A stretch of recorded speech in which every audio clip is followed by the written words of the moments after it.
My legal duty as a coroner is to establish three things: where these people have died, why they have died, and how they have died.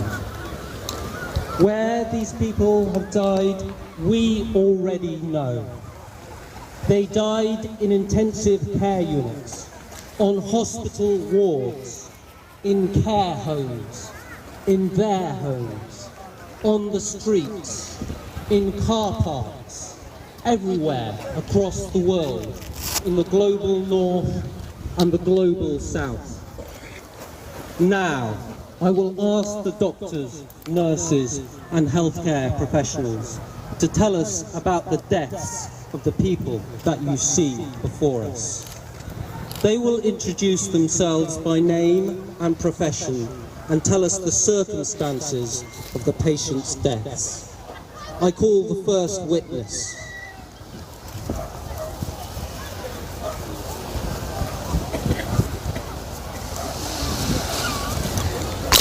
Just a reminder, if you're just watching this, we're now live in St. Ives, where we've got a mass die-in. Everybody here is in the medical profession. I do solemnly, sincerely and truly declare and affirm that the evidence I shall give shall be the truth, the whole truth, and nothing but the truth. My name is Poon and I am a consultant in the intensive care unit. These people died of COVID-19.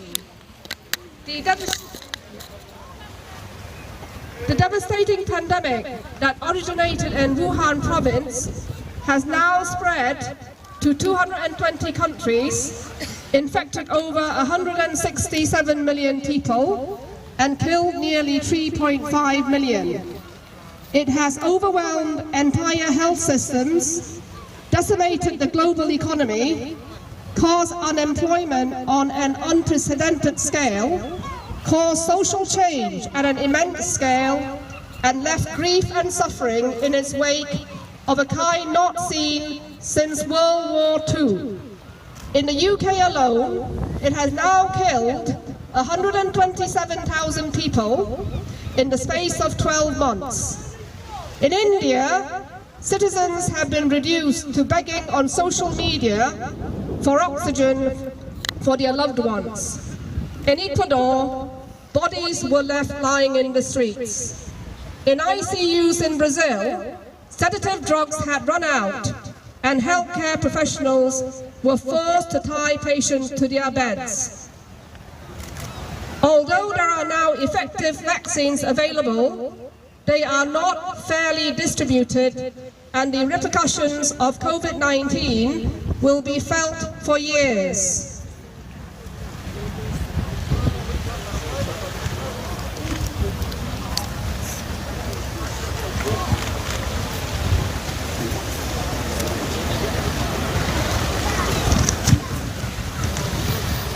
I will now call the second witness.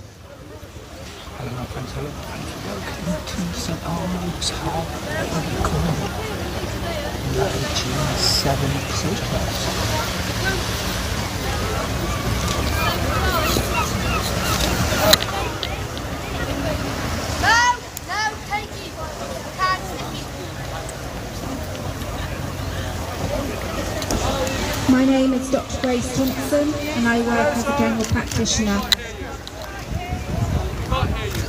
Can't hear me? These people died from viral pandemics, of which COVID-19 is only the latest. In the last 100 years, there have been 8 major pandemics, but the last 4 of these have been in the last 20 years. We are now in the era of pandemics, where 5 new diseases arise every year in human beings from wild viruses. Any one of these may become a pandemic. COVID-19 is just an example of the catastrophes that await us. Countless others will also die from pandemics yet to come, filling up the entirety of this beach from end to end with bodies.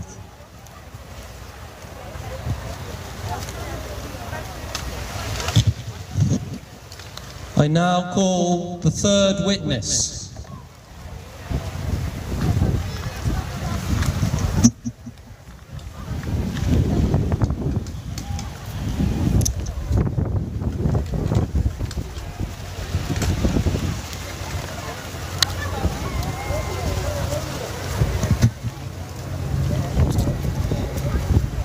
I do solemnly and sincerely and truly declare and affirm that the evidence I shall give be the truth, the whole truth, and nothing but the truth.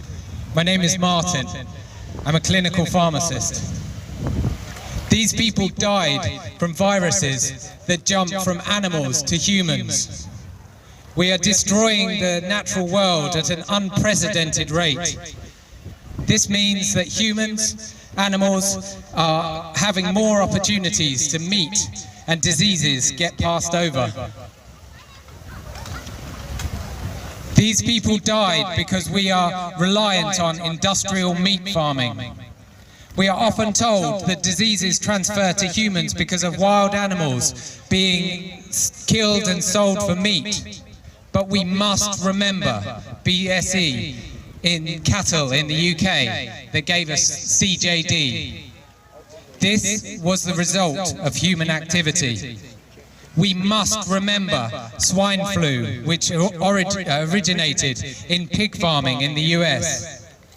HIV, MERS, SARS, and Ebola. The list goes on, and it will continue to go on unless we act now. These people died because we are making the natural world sick, and we must remember that we are part of that world.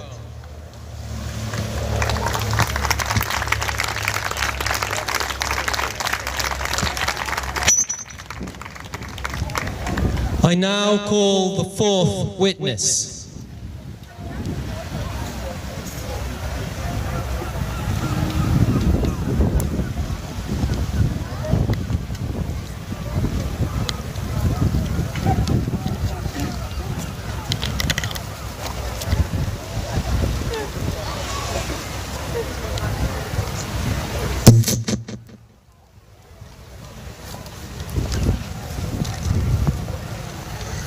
I do solemnly, sincerely, and truly declare and affirm that the evidence I shall give be the truth, the whole truth, and nothing but the truth.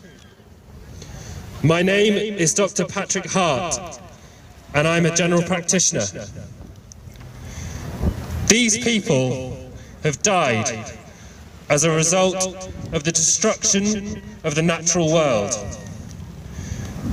This devastation to our planet includes industrial meat production, deforestation and resource extraction.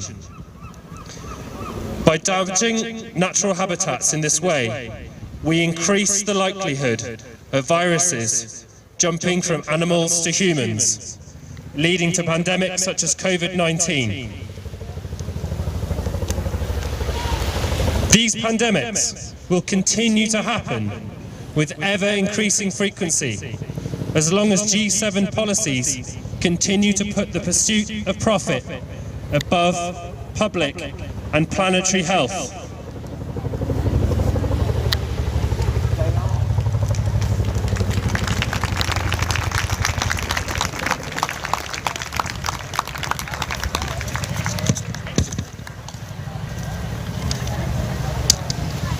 I will now arrive at my verdict.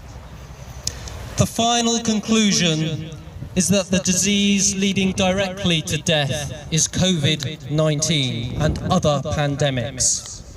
The disease leading directly to COVID-19 and other pandemics is the destruction of the natural world, in the form of industrial meat farming, deforestation, land use change, and the wildlife trade.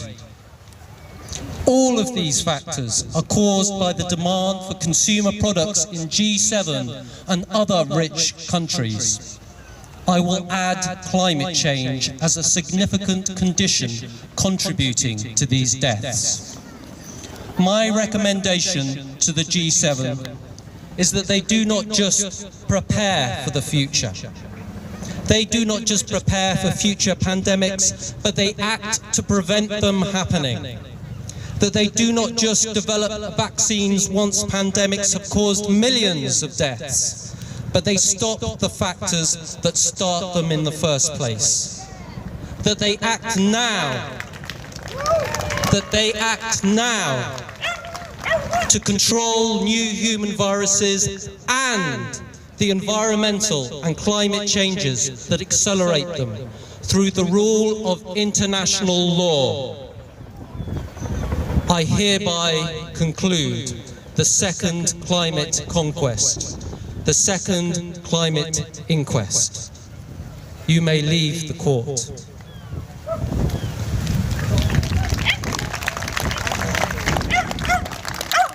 You have heard the coroner's verdict.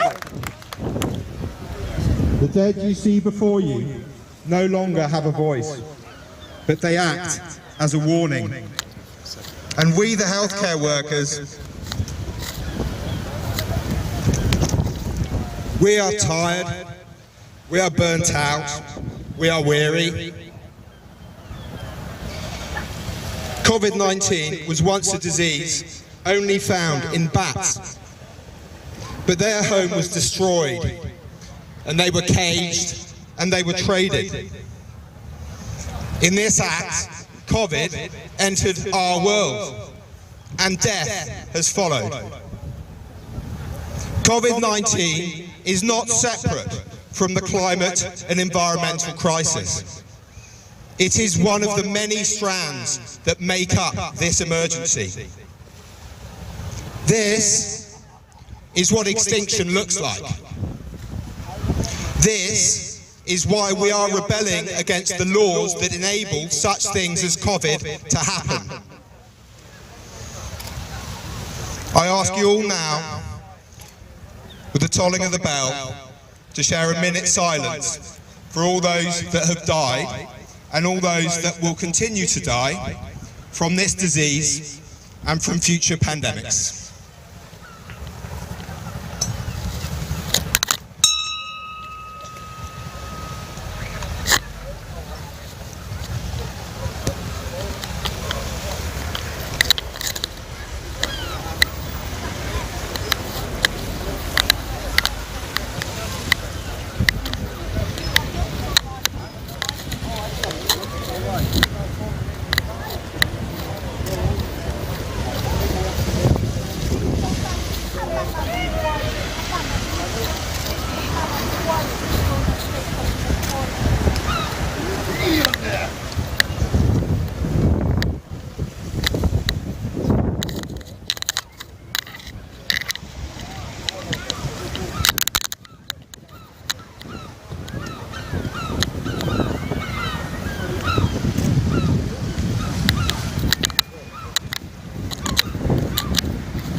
Thank you all for acting as audience here today and sharing this with us today.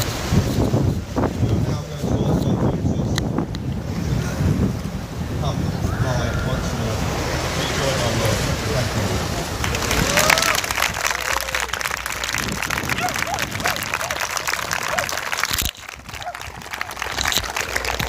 So he's now asked for the corpses to come alive and live again.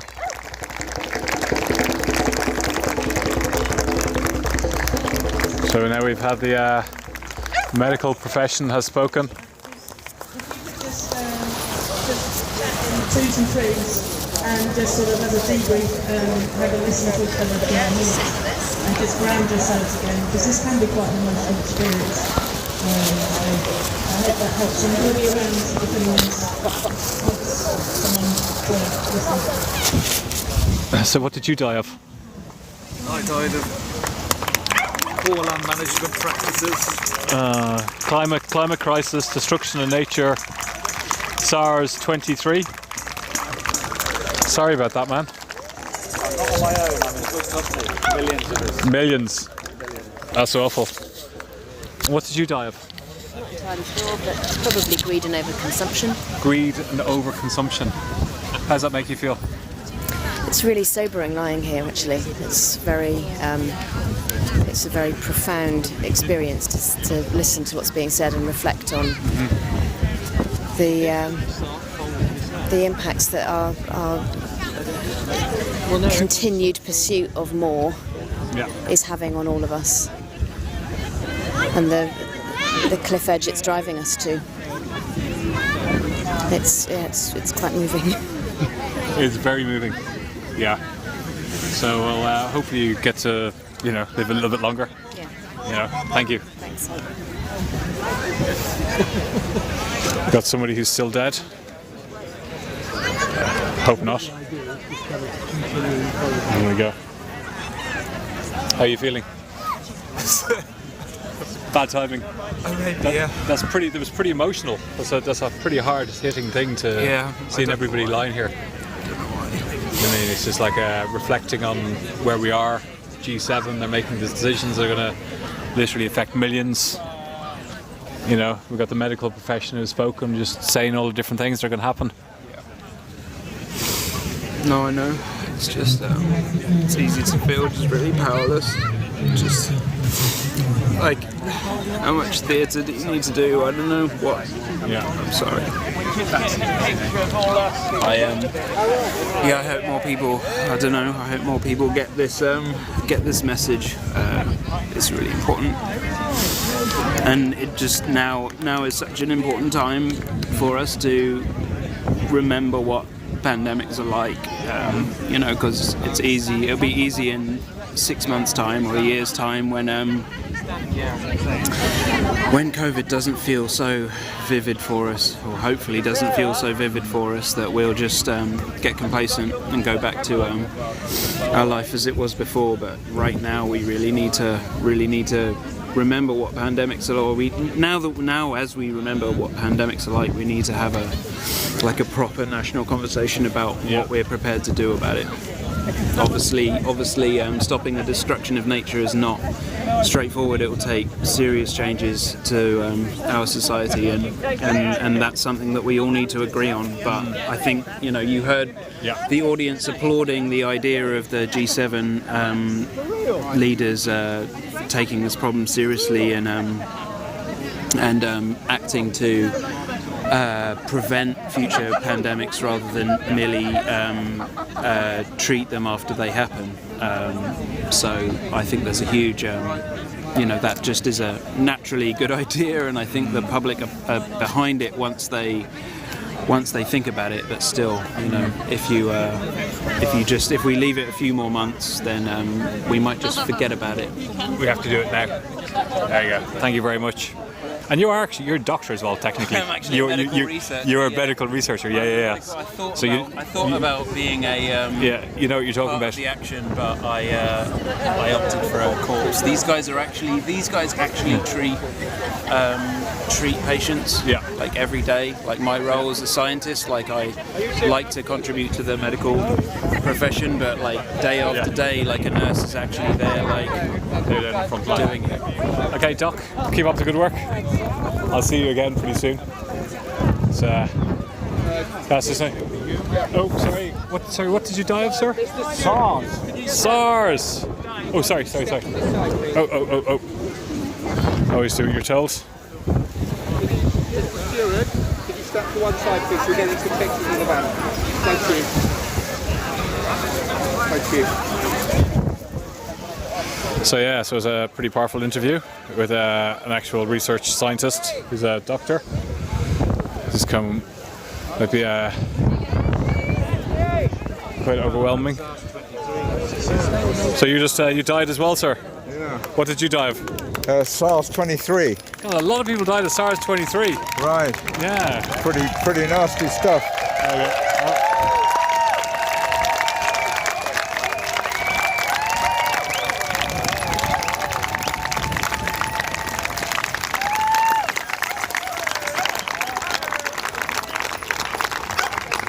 a lot of support for that very powerful action.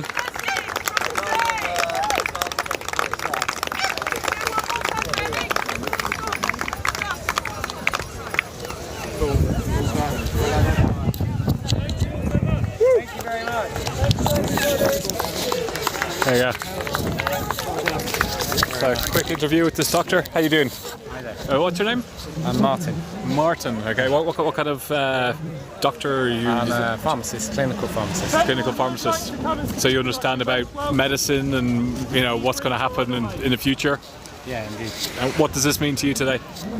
So the message we're trying to get across today is really to talk to people about the fact that the problem is not just about somewhere elsewhere. It's about a problem that we have in this country, and that the issues that we are facing are that the more that we destroy the natural world, the worse, the more pandemics we will have. It's quite a simple message. The more we destroy the natural world, we're going to have more pandemics. And a lot of people here died of SARS-23. So showing what's going to happen in the future with more and more diseases, which people still haven't made the link with. Yeah, indeed. Yeah, the effects of our impact on the world are greater and in more different areas than we know. Well, keep up the good work. Anything else you want to say to anybody? No, thank you. No. Okay. Thank you very much.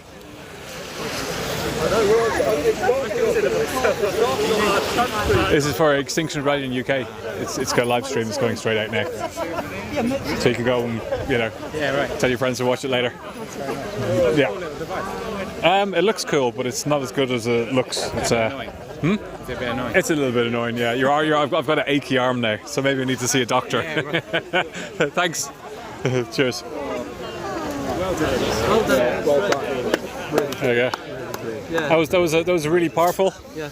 So just for Extinction Rebellion UK. So a lot of people died today, which is a bit of a shock. Yes, it was a real shock. But, yeah.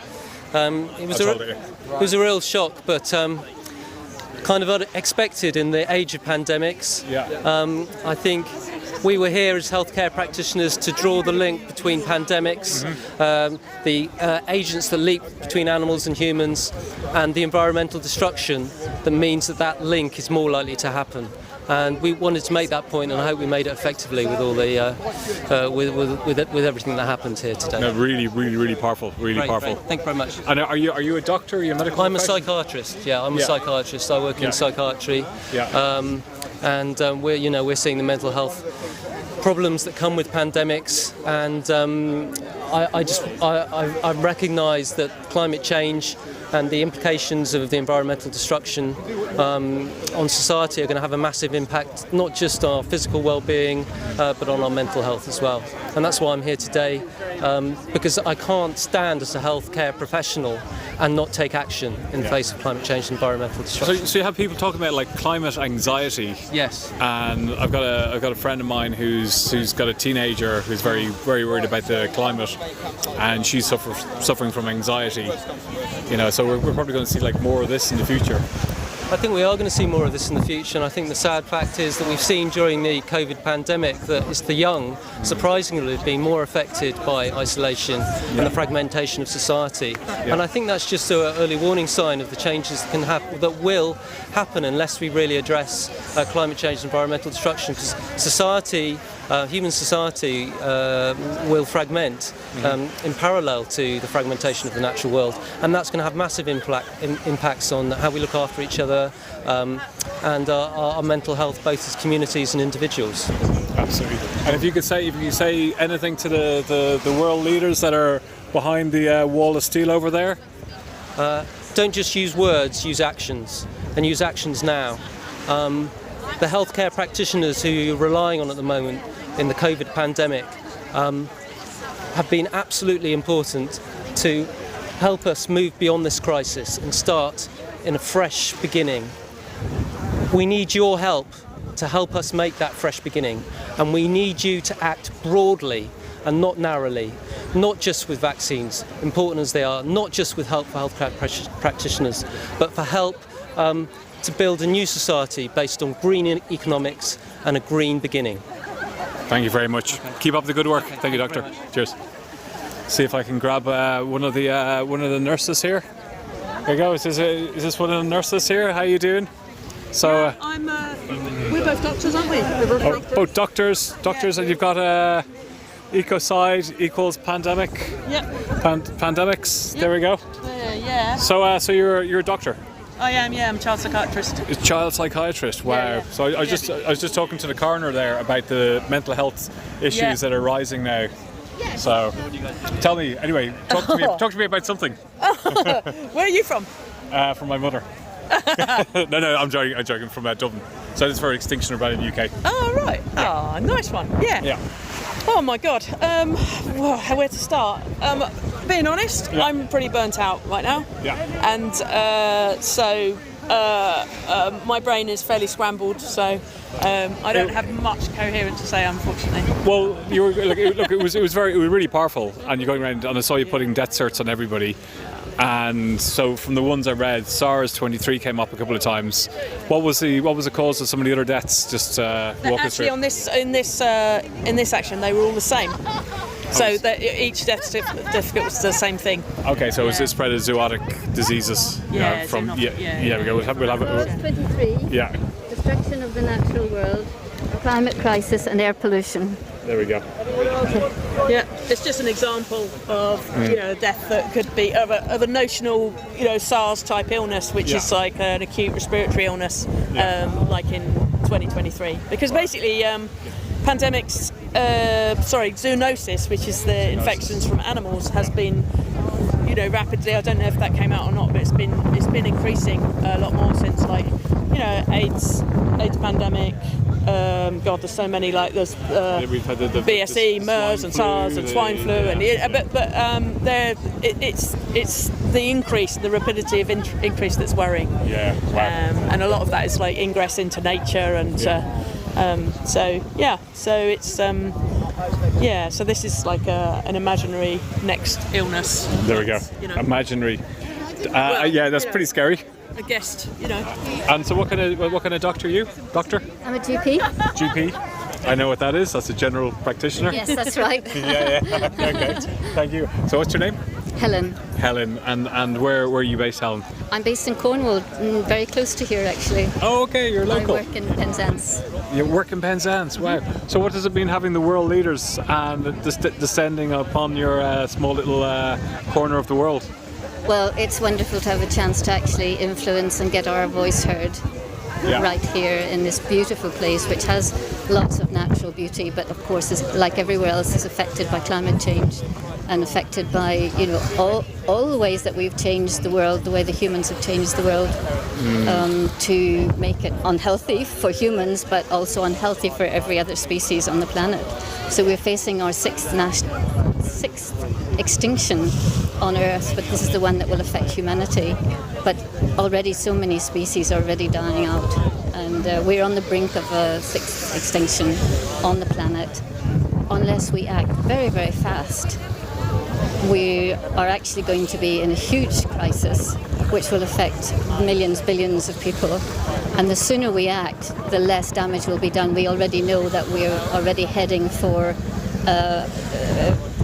climate change that is irreversible at this stage, but we can mitigate the severity by taking action now. But every accord that's been signed along the way has not made any difference to the acceleration of the carbon gases. They haven't made any difference. So the leaders need to take radical change to make any difference now. And we've only got, 11 years to actually have an effect, not to pass bills, but to actually take action that has an effect and have the effect working in 10 years time. Right. But we're also already getting flooding in the South Pacific. I worked abroad, I worked in the Solomon Islands, we're already getting flooding there. We're going to have a big refugee crisis very soon. So the more we really need to take action now, not in 10 years time, but action right away to mitigate the effects of this.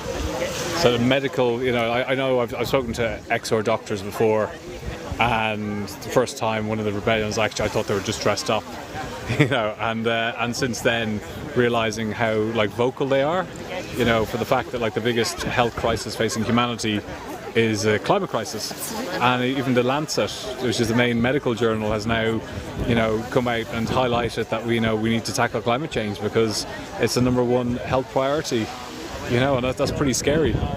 Absolutely, it's our #1 priority, but we already have it. It's already active. We're getting 40,000 deaths in the UK every year from air pollution. We're getting flooding. We've got a village that has to evacuate in Wales. Yeah. We're going to have refugees coming from other countries. But everything that we're doing to the planet is affecting our health already. I mean, most of the health conditions in this country are actually caused by processed food. That's a process that's already here, you know. Humanity is damaging everything in the ecology of the planet.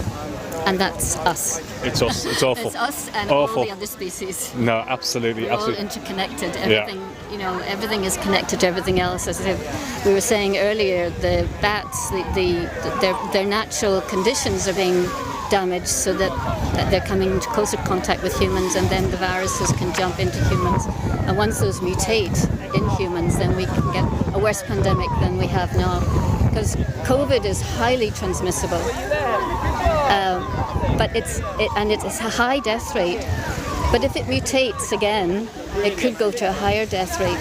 In the Spanish flu after the First World War, Spanish flu actually started as very transmissible, but not very fatal, not causing a lot of deaths, and then it mutated and became highly dangerous to younger people and killed more people than died in the First World War. I know. My great-grandmother, she was 23. She died of Spanish flu. So I heard about it years ago. Do you know what I mean? It was just like kind of the, you know, pandemics, and when they hit hard and fast. You know. So, whoa! Well, thanks for that. Put me in a good mood. Anything else, lads? Anything else to say? We're facing disaster. I know. You have to. But we have time, but we have very little time. We have time, we could change it, but there's very little time, and the world leaders are not taking the actions. They're making promises, but they're not taking the actions that make an effect, that actually make something happen. And they have to have it in their hearts and in their intention and in their focus to make things better for humanity. Not looking at GDPs and money and all that, but actually looking at what makes life better for human beings and for all the species on the planet. Yeah. Thank you very much. Pleasure talking to you, Doctor. Yeah. You got something from that? Yeah, no, absolutely. I have.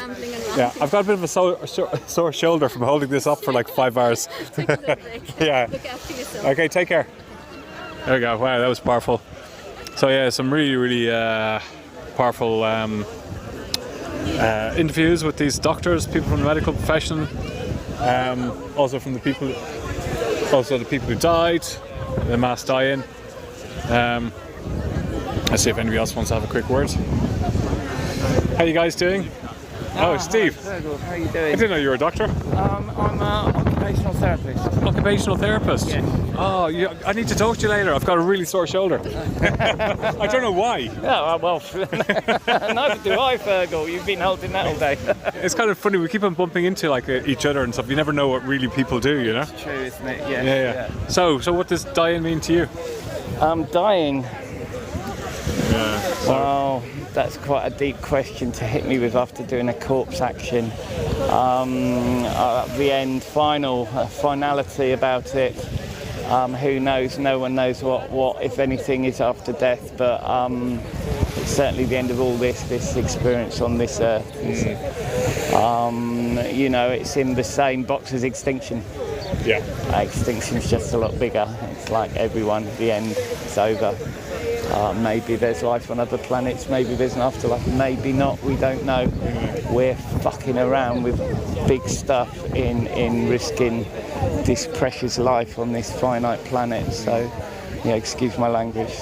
No, it's good French. Yeah. Oh, I can't say that, sorry. No, but yeah, it is. It's just unbelievable to me. It's just shocking. It's one of those subjects, and the language came out. Yeah. No, absolutely, and I think, you know, for human beings in general, it's one of those subjects that's quite emotive. Everyone's lost someone, or you know, people have lost parents, and people have lost people in the pandemic. And I think that was reflected in how the action here today was received, which was in silence and respect, and with huge applause and feedback at the back, positive feedback at the end. It really touched the nerve. And yeah, it's the pandemic, but I think it's quite clear, the science is quite clear, that the more we cram animals into factory farms and the more we cut down rainforests and jungles and the more we feed beef, horse meat, BSE, the more pandemics we're going to have. You know, we've had Ebola, we've had HIV, we've had SARS, now we've had a big one. They've all been pandemics, and they're much shorter together than in history, and that's because of what we're doing to the natural world. And if it doesn't stop, there will be another one. Well, on that sobering note, Steve, thank you. You did ask me about death. Yeah, well, you know, no, but thank you for that. We're going to chill out a bit. Yeah, you know, you go for it. Okay, catch you later. There we go. Hi, so we're back by the Viking boat. Please introduce yourself and say where you are. So my name is Rock Sandford, and I'm in St Ives, which is where the G7 are meeting, as we all know. And yeah, tell us how your day has been. What have you been up to? So I didn't sleep very well. I knew we had to get up at 10 to 3, but actually I heard someone rattling on the door, and my dream was that we were being raided. So, and that was only about sort of midnight probably, so I actually haven't had much sleep. But at 10 to 3 we got up and we started rowing this beautiful boat, which is Ocean Rebellion's boat, which is really trying to, like, put a face on the terrible calamity that's befalling the seas, and to let people understand. And so we've got this slogan on the sail, which is, as the sea dies, we die, because we're not going to survive a dying sea. Humans need the sea, and they're not going to survive if the sea dies, so we have to keep it alive, obviously. Is there a reason why you're connected with the sea, or which bits of Extinction Rebellion have you joined and why? I've been involved in lots of different bits of Extinction Rebellion, actually, and I think maybe what I try and do, and probably a lot of people try and do, is go where there's least, you know, where it's most needed, and where it's least attention in relation to how important it is. And the oceans are probably the most important bit of all of the climate and nature collapse picture, and they're not getting the most attention. So it's really Ocean Rebellion just trying to sort of focus on oceans as a really important part of the puzzle if we're going to save the world. Do you have a message for the G7 leaders? Yeah, I mean, wake up and do your jobs, basically.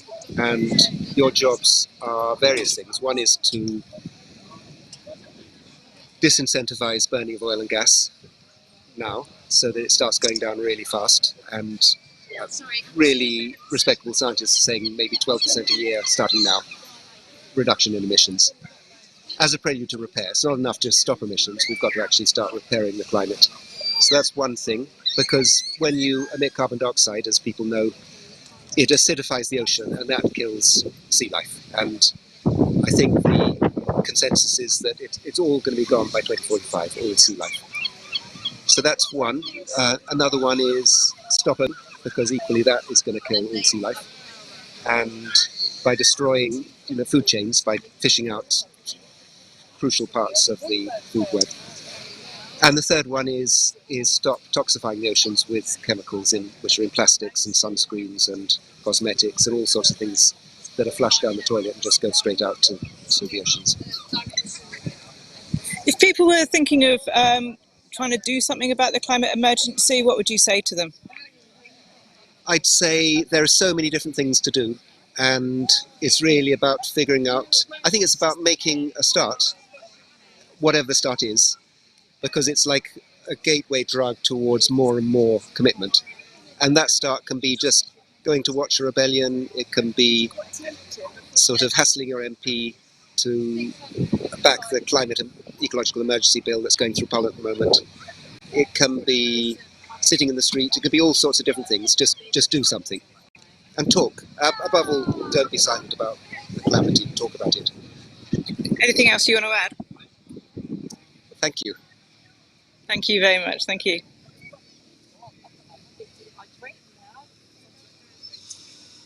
I'll have to go close.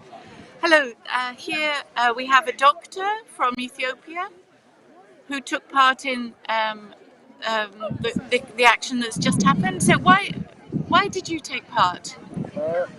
My name is Asmamo. I'm from Ethiopia. To say just. Could you take your mask off? Okay. It'd be easier. I don't have a microphone.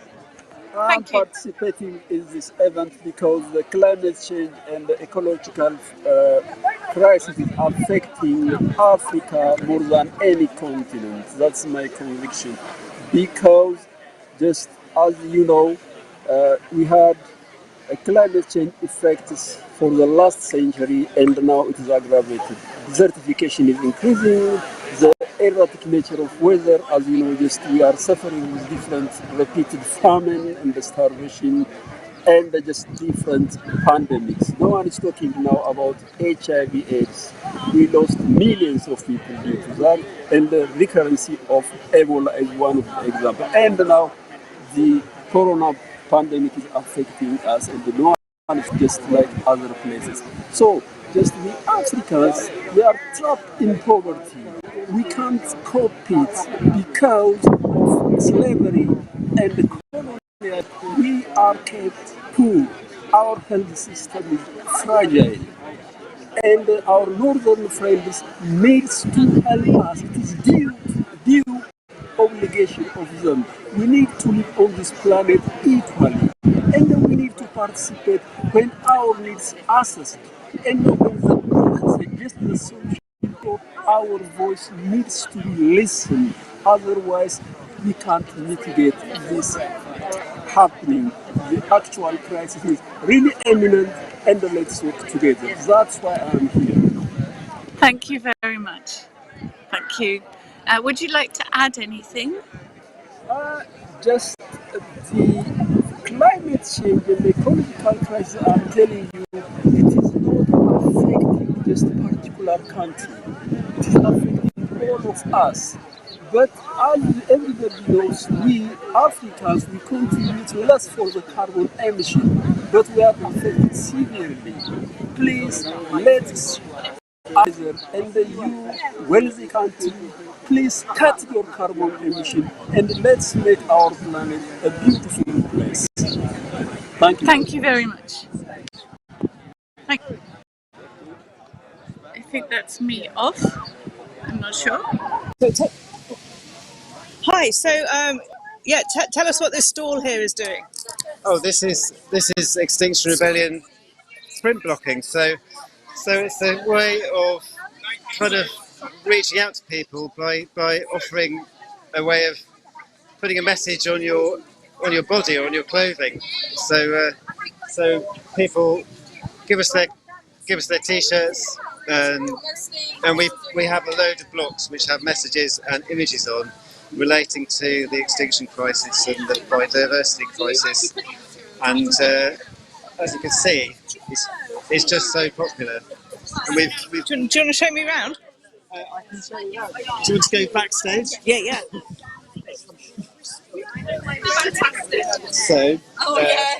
So these guys, these blocks we made over the last couple of years. We've got the new ones, the new recruit today here. Just learn how to do it. So you can not only get your prints, you can come and be behind the stage, and you can learn how to do it, and it's a way of joining XR. And it just really works for a lot of people.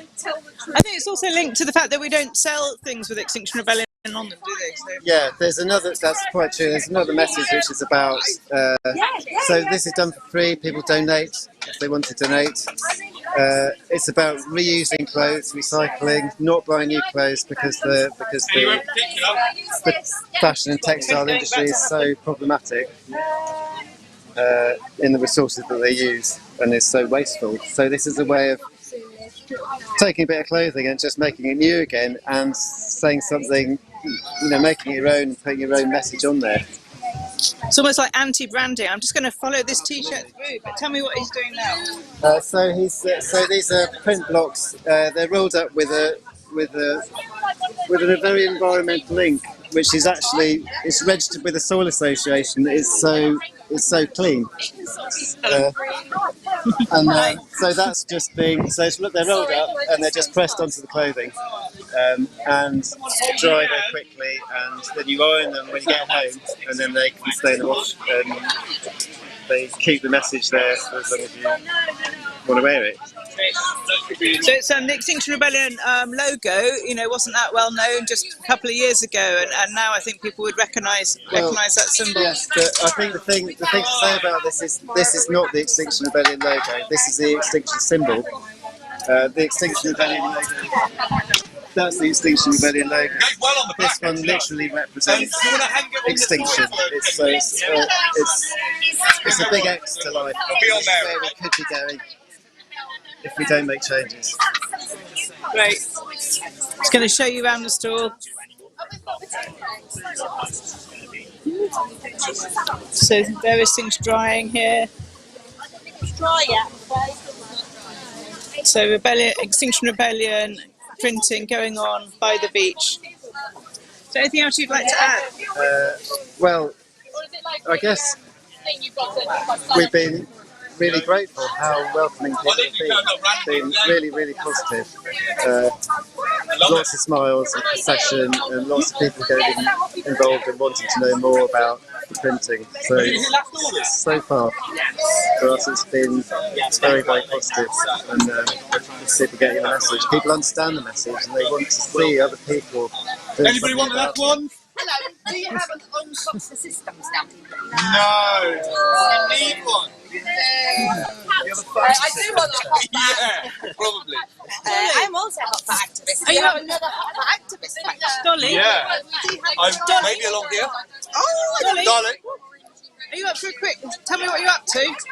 I'm just doing an interview about this. It's a live stream. Just about the stall. What's going on with the stall? Well, here at the store we've got a range of block printing wooden blocks, which are laser cut and beautiful, with different designs, giving different messages about the climate and ecological emergency. Anyone is welcome to come along here. If you look over here, Yeah. You whack it off. you see some beautiful painting work going on. And all these beautiful designs and patches are available for a small donation to make your life more beautiful and to be a walking outreach. Do you want to show us those ones?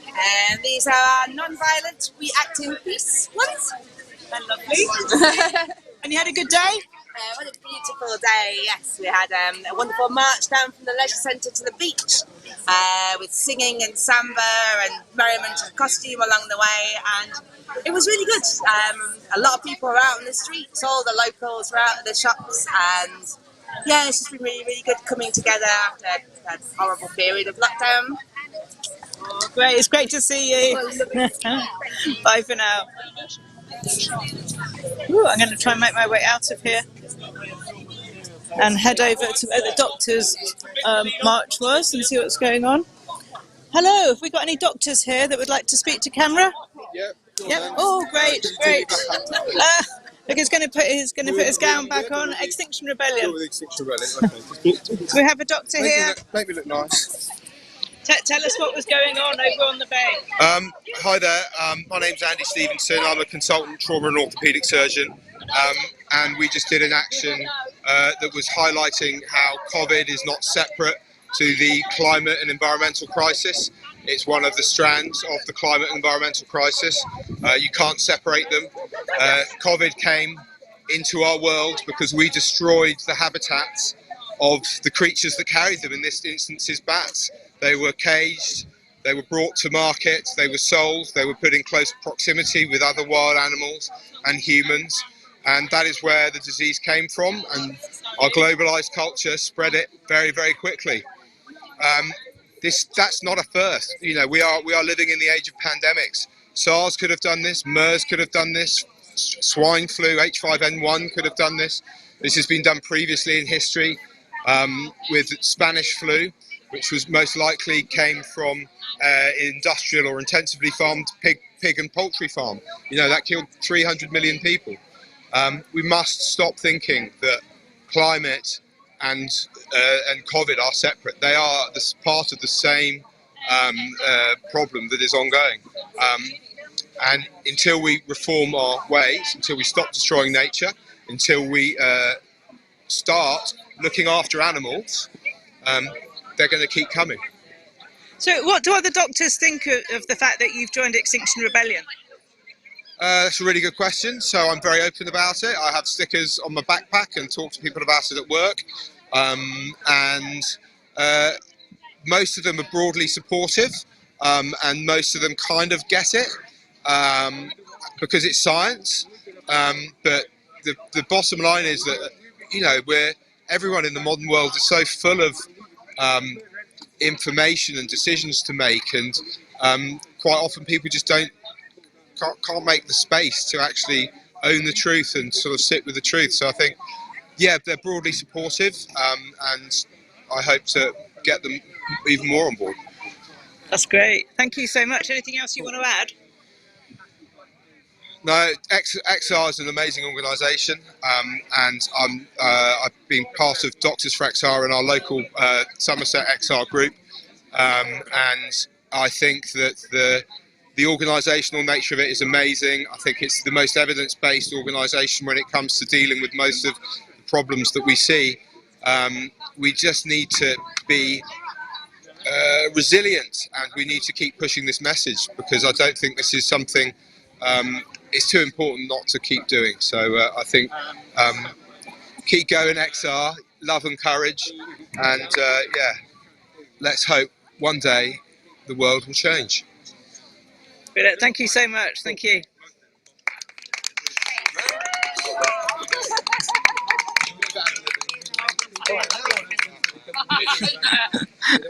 And I think we're going to sign off there. So bye for now. We'll be live streaming again as soon as we can, and yeah, keep watching Extinction Rebellion at G7, trying to get their messages heard. Bye for now.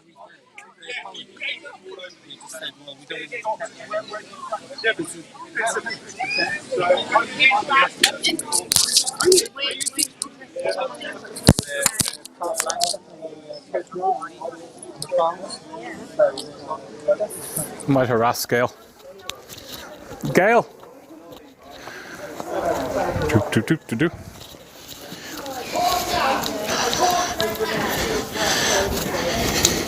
Okay. Oh, Gail! Are you okay to talk to me a moment? Yeah, I'm a bit naffy. That's okay, that's okay. I'm not going to put you under too much pressure. Where are you live streaming to? So this is going to Vlad, and then Vlad's putting it out, I think, on Facebook UK and maybe global. Vlad? There we go. Like, you keep on walking. Here we go. So yeah. So G7. Yeah. What a charade, eh? Unbelievable. You couldn't make it up. Well, I tell you what's interesting for me particularly is I've been before I started with XR and other things, I was a tax justice campaigner, and a really significant thing happened with the G7 where they've announced a corporate tax rate for the world. Yeah. Now, it's actually a really, really important move, and the tax justice movement's been fighting for something like that for ages. So it shows what a social movement can do, and it's around for a long time. And like people like UK and CUT were fighting for that. Now, you know, tax and climate are intimately linked, because how do we pay for this stuff?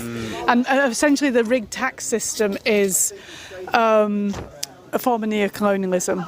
But what it is with this rate that they've picked, 15%, is guess what? Guess who it favours? G7 nations. Guess who gets stuffed at 15%? The rest of the world, you know.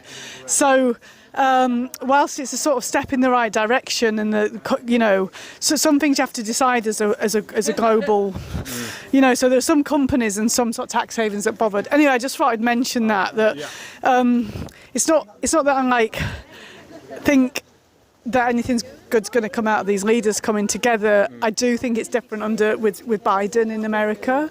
I'm glad for that. But these times are done with. I think the sort of operating system that the world runs, which is a sort of patriarchal, neoliberal paradigm, is promotes the wrong people into leadership, and they can't lead us. There are reports like Thinking the Unthinkable from 2016 that shows that leaders are rendered incapable of thinking about big, difficult problems. So we know that they're doing things like subsidising the fossil fuels, and new ones are starting. And I think the other interesting piece for me is around the whole sort of vaccine situation. I've heard people saying, it's shown how the world can come together. Well, they haven't actually. What's happened is, of course, is that the West has hogged the vaccines. And I know everybody's into vaccines, right? But the West has hogged them, and it is scientifically what that COVID. One of the things it tells us many things, but is that we're not safe until we're all safe. And we have to move past this paradigm of nationalism, what we're having in our country, because what happens is the countries that don't have access to the right care and attention and vaccines, arguably, then new variants will emerge. So, nature's just having a massive fucking word with us, isn't it? It's having a go. Yeah. Unbelievable. So it's just one more thing. So we've got obviously over there the G7, right? The world leaders. Plus friends. And so we've got Australia, and he's like, the whole economy's based on coal. I've just had a message from a woman who's essentially my sister-in-law, my boyfriend's partner, and my partner's sister, who lives in Melbourne, and their house has just been wrecked. The whole area's gone down in storms, they're out of water, and many trees have come down. Fortunately, not one hasn't got on their house, but Australia is living in a climate nightmare. There have been, and it's quite astonishing that anybody would ever continue denying what's going off. Australia seems to be toast. I don't know. They blame social media. They said, well, social media wasn't around 20 years ago when the fires were worse. Oh, okay. Do you know what I mean? So you just look at it; it's unbelievable. And obviously, so you got these. I don't know. I'm not going to say narcissists who are actually kind of become a world leader. Yeah. They just don't give a shit.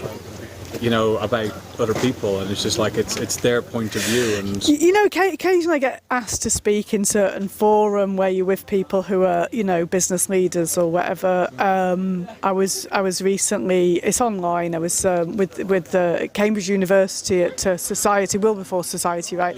And it was with a Tory peer and the former head of Shell.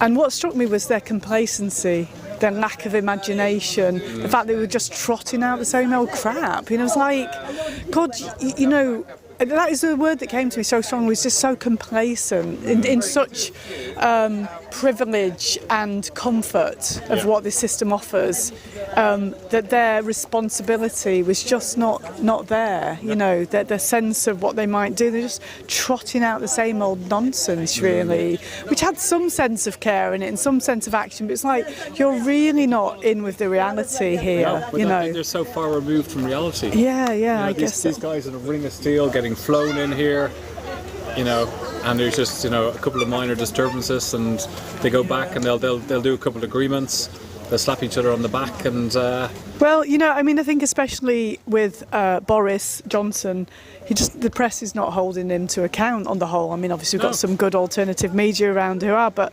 in the mainstream, and he's literally got away with murder. Literally murder. The British Medical Journal editorial in February was about looking at the UK government from the perspective of them having committed social murder. British Medical Journal, and they're just because they're not rolling out a vaccination program like these incredible workers in the NHS are, and obviously they're jumping in for the credit of it. But they're not being held accountable, and what they're doing is just literally all the wrong stuff, isn't it? HS2 and the road building programme and so on. Airport expansion. Yeah. The bailouts, the 16.8 billion. And well, the really disgusting thing as well, all the bailouts, but is that they've just cut aid. You know, they've got a legally binding agreement for how much aid they'll provide in the world. And going back to that tax point I made earlier, I mean, the actual fact is that I think I'm reading Jason Hickel's book at the minute, which is excellent, by the way, the one on Divide. Also, the degrowth one is as well, but. The amount of money that flows from the global south to global north, there's figures on this stuff now. So I think it's something like, I'm probably wrong, but like there's 43 times as much money comes out the south than goes in aid, and we're cutting it. We're cutting it. They call it false aid. Yeah. For every dollar we give them, like it's $10 back, and that I mean $10. That's just to do with corporate tax abuse, as far as I remember. So it's a phenomenal. Rip-off and exploitation, and also we provide the corruption services for some nations as well through our sort of City of London. So I think there's more of that to come later this August. But I mean they're not. We've got these leaders that aren't leading, and I am glad that there's a glimmer of. I mean, what we need is like. I don't think the change is going to come from this system, from leadership like this, right? Frankly, I think it's going to come from the people. It's going to come from this. This is where it's going to come from. The great unwashed. Exactly. No, totally. Like, collectively, like all the people in XR and stuff, like all the backgrounds. Yeah. You can't put one label on anybody. Yeah. No, and it's the what interests me that the idea with these times was that this is a bit out there, right? But the second coming of Christ is a consciousness in the heart level of like love. I mean that's what to me we're like a mad dysfunctional family in Extinction Rebellion. Let's face it, often it's a bit of a shit shower, isn't it? But the times when you really feel together as a tribe, like as a people, as a family, as a mixture of families. And the love's here and the connection. That's when we can make the change, because that's where it's going to come from. Yeah. All you need is love. I know we do. It's corny, but it's true. Thank you very much. I'm going to walk this way. I won't harass you anymore. Love. Thank get you, some my food. love. Keep up the good work. Thank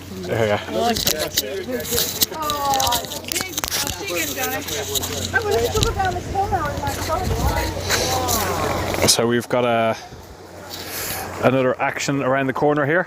It's all getting very exciting. Not too sure where we're going, but it looks absolutely stunning.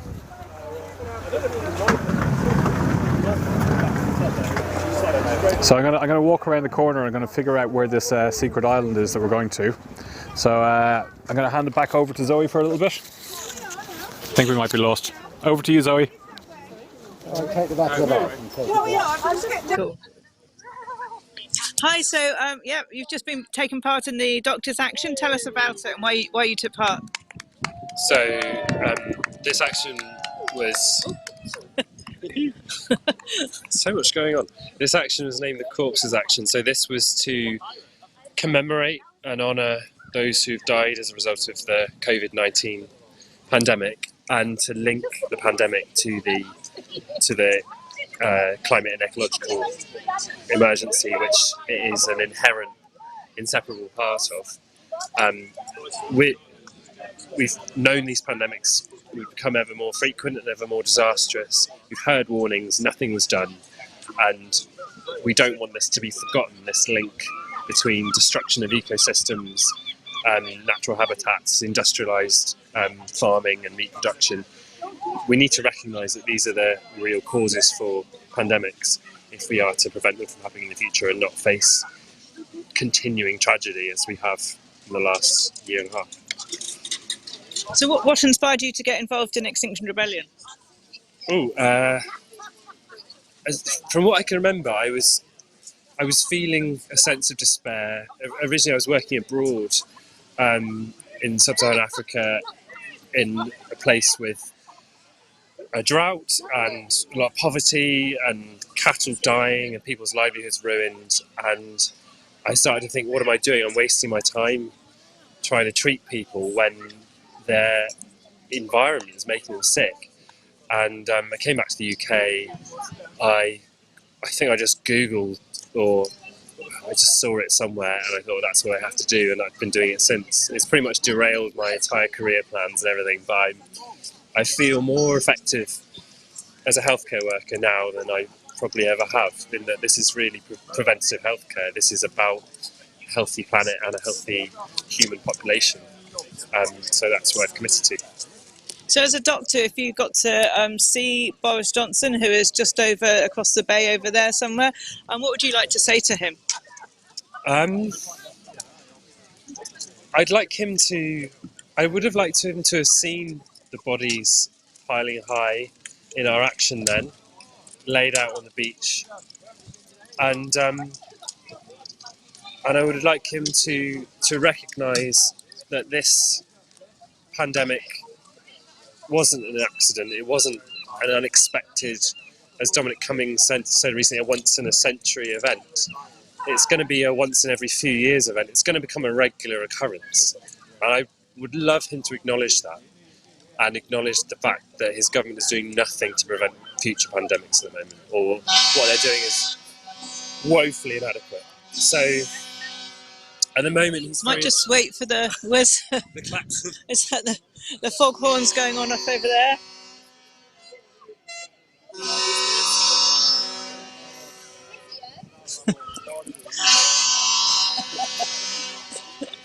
Let's try it. So I mean, at the moment, Boris and our government are very keen to claim credit for any success we have, which I think is undeserved. I think it's our NHS that's got us through this, and the people of this country. Not much thanks to the government, but they're not very keen to recognise what caused this and how we need to prevent these from happening in future. This COVID-19 would have been much better if it had never been allowed to happen in the first place. That's what we have to recognise. Any other messages you'd like to say? I'd like to say to any healthcare professionals watching, if you have thought about taking action, if you feel a sense of panic or a sense of despair and you don't know what to do, there are lots of healthcare professionals now who are in Extinction Rebellion, who are taking action themselves, non-violent direct action. There are lots of us. Come and join us. We'll see you on the streets. Thank you very much. Thank you. Thanks for all you do.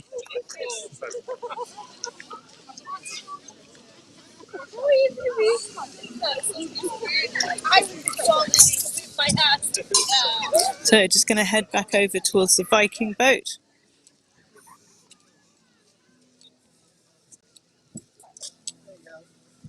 Pressure. So here we are on the island, apparently. Okay. So where are we? The island. The island. And what's happening on the island? There are speeches, food. Yeah. And I said one other thing, but I can't remember what it was. So there's speeches on food going on the island. Okay, that's good enough. What's your name? Jessica. Jessica, thanks for that secret information. Okay, I'll go over and have a listen. So we're now on the island, and we've got a lot of people who are just all sitting here and just relaxing. There's more people coming over, more rebels.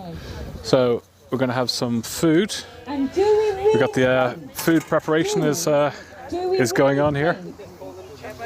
These are like the Formula One. They're all lined up, ready to change the tyres. They're ready to feed everybody. Look at this.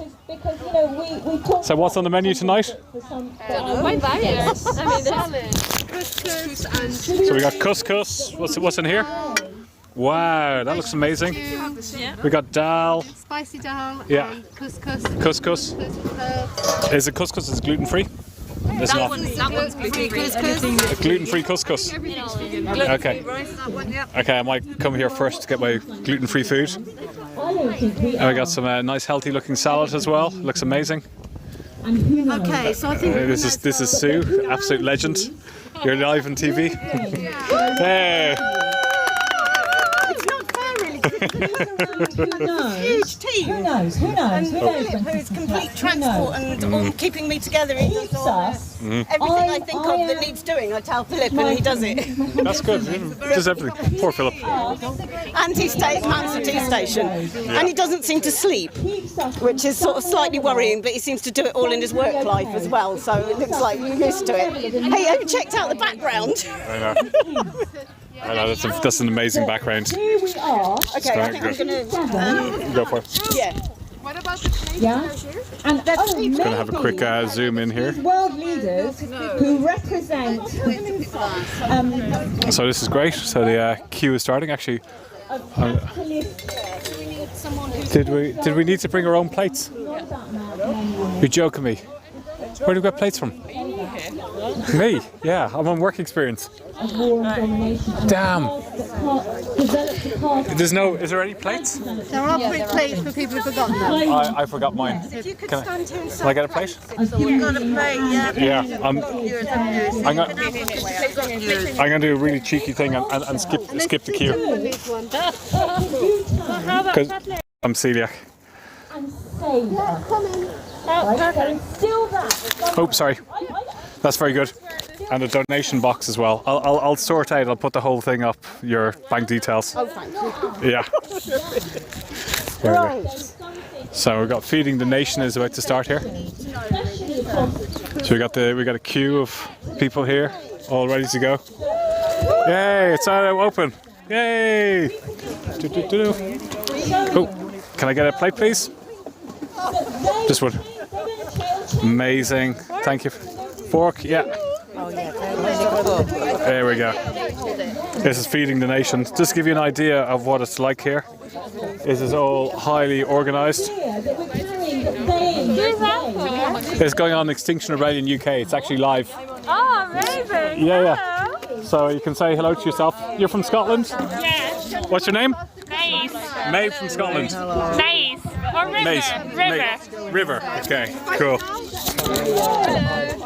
So I'm going to go and just get some food, and then we'll go and listen to some of the speeches that are going on. It's very important. No. So we've got Dal going on here. Oh yeah, Dal me up. Lovely. Thank you. There we go. Looks amazing. Oh, this looks. There we go. Ask on that table. This is substance. Keep you going. So I know we always listen to speeches. We listen to doom and gloom. You know, this is part of the amazing part of Extinction Rebellion. Gluten free. Okay. They even do gluten free food. Whoa! Look at that. Yeah, let's go for it. Really healthy. That's a good job. Yeah. Well done. Thank you. Yeah, just chuck it on top. Yeah. That's good. Amazing. Oh, sure. Look at that. Wow, that's absolutely amazing. I'll pay you. You did a remarkable job. Thank you, Bill. I'll pass because my belly doesn't love her. This is good. Very well, but where's your plate? Thank you. Oh yeah. That's okay. It's gluten free, yeah? Yeah. Yes, it is. Yeah. Amazing. You guys are doing a fantastic job. So we're doing a little live stream of the servers for you guys because you're so wonderful. It is onion bhaji, gluten free. And we've even got Sauce Man here. Yeah, which one? Is it all gluten free? I think so, yeah. No idea. Yeah. I'm supposed to do it. Oh, sorry. I was seeing. Yeah. What about an egg? Yeah. Check it out. Not an egg. Amazing. Anything hot and spicy? Yeah. Go for it. Look how happy these people are. I'm noticing disgust. There's something now. Look at that. Look at that queue. Really expanded. So that's how you jump. That's how you jump the queue. A very I gotta sit down. Will you hold that for a sec? Around moral disgust. There you go. The weaponization of racism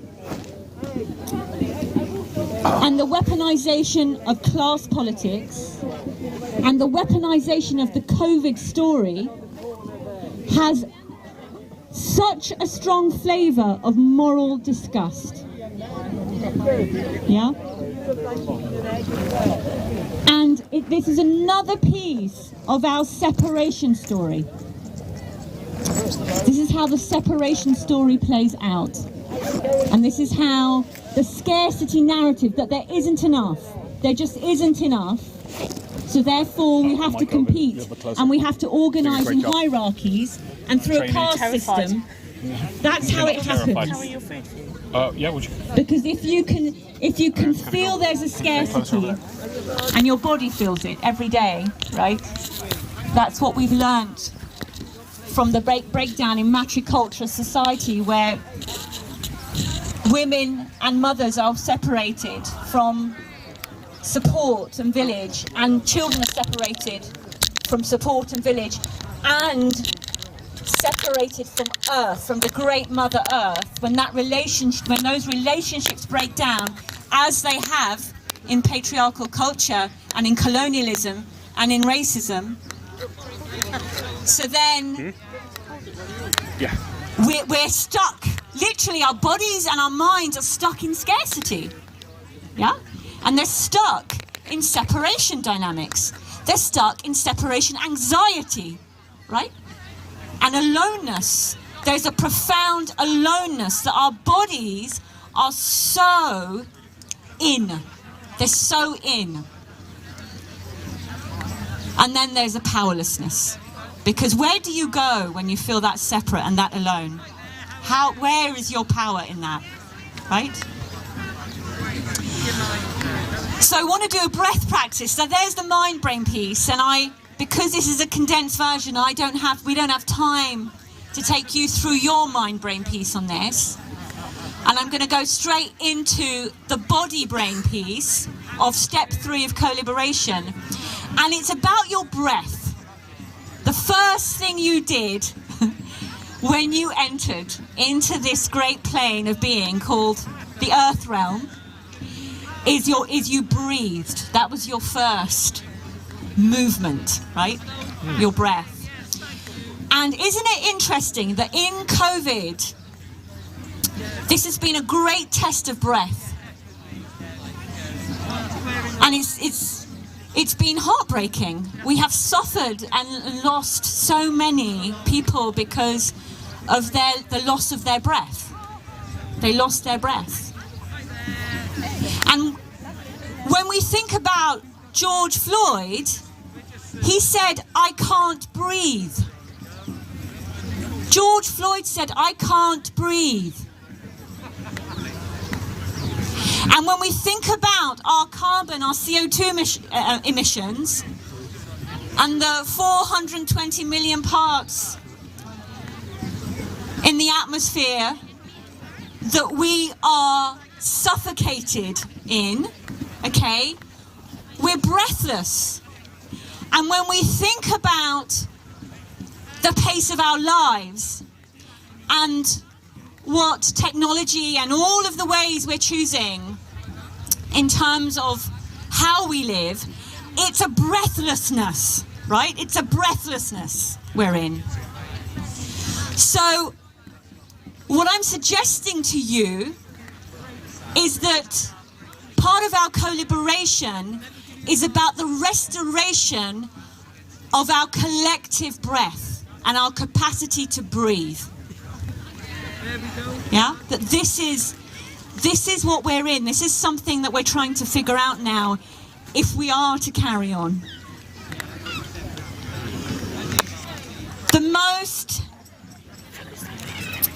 The easiest and the most impactful breath practice that I can give you is the coherent breath practice. It's really simple. It's really simple. And I'm going to ask you now, just again, to come into your body with me for this restoration of breath practice. Coherent breath. It's a 5-second in-breath and a 5-second out-breath. And you just need to do it 3 times to change the quality of your nervous system and your capacity, your feeling for your breath, for a restoration to occur. Just 3 coherent breaths. Isn't that amazing? just 3 coherent breaths. So I'm going to take you through it now. If you'd like to close your eyes, if you'd like to lie down, if you'd like to just become, again, sensing your whole body, where it is, coming into yourself, into your whole body self.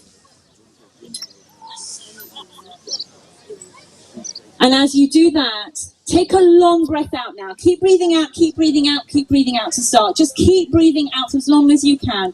And here we go. We're going to take an in-breath.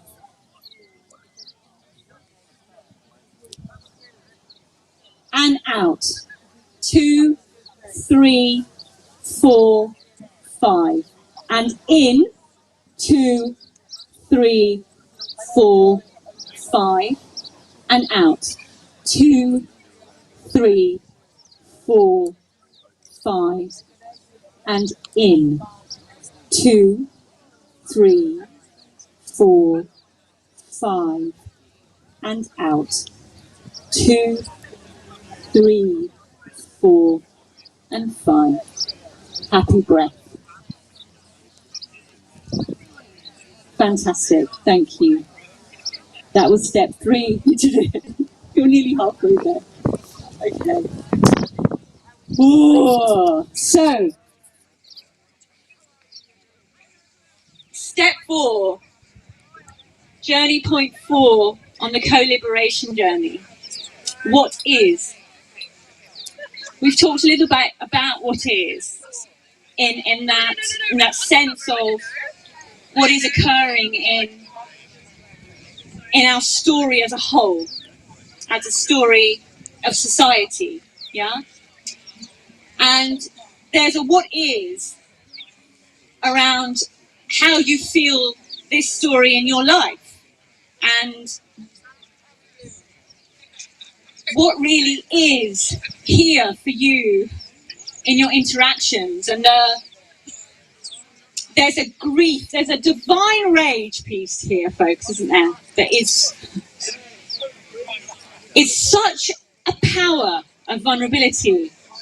And there's the grief piece that has been one of our superpowers in XR, I think, our capacity to feel our grief and to act from the immense power of grief, because grief is just love that's lost somewhere to go. And rage, divine rage, is that which protects love. So I want to speak here about what is in terms of our instinct and this matricultural piece that I think we're ready to own as Extinction Rebellion. Yeah? And this is where there could be some aggravation. This is a word maybe that's new to you. If I say the word matrifocal or matricultural, this might feel like a new word. And goodness, what does it mean? And is it just an inversion of patriarchy? Because I don't want that. And actually, our mother stories are complex. You know, for many of us, there's a can of worms, right? But isn't it true that we came from the Great Mother? That we came from her womb of the ocean, right? And that she feeds us with such abundance. And isn't it true, because it is true, that we organised for 97% of the life of Homo sapiens, we organised in matricultural ways, which were very peaceful. And that, isn't it true that many of the world's most successful indigenous cultures still organise in matrifocal ways? Yes, it's true. And isn't it true that we all have this splendid, magnificent mothering principle within us, this mothering instinct, this instinct to protect, because that's what we do at Extinction Rebellion, that's who we are. We are conscientious protectors. We have this instinct to protect, this instinct to create. Look at what we created, right? And look at what you're all creating. And this instinct to nurture, this instinct to care, this instinct to deeply care, this instinct to love, right? You're here, isn't it true that you're here because you love, and because of what you love, and because of who you love? Isn't it true that you're here because of the power of your love and your love force? And isn't that the most beautiful thing about you? I reckon so. I reckon so. So, here's the thing. Here's some science about love. I'm going to transition us now into the body-brain piece of co-liberation. So, the heart, your heart, our hearts, are our most abundant energetic force. They produce more electricity, 20 to 60 times more than your brain. And it's your heart field that we pick up from one another first. Yeah? And your heart has memory cells and thinking cells. And there is an idea that exists in many ancient traditions and indigenous cultures, and has now been taken on by the Heart Math Institute, that is very busy with the science of the heart, that your heart, our hearts, affect our collective consciousness, the information that's in the collective field of our connections, right? So this is, for me, actually the most exciting bit of the work we can do together. And I think we do it anyway. We're doing it, right? We come together because of what we're carrying in our hearts and how we're carrying it. And if there's an opportunity now that we have, we're at a choice point of how we use our whole intelligence, sure, but especially our heart intelligence. Especially how we think from and how we feel from our hearts. And what I want us to do now is just practice something called heart rate coherence. Yeah?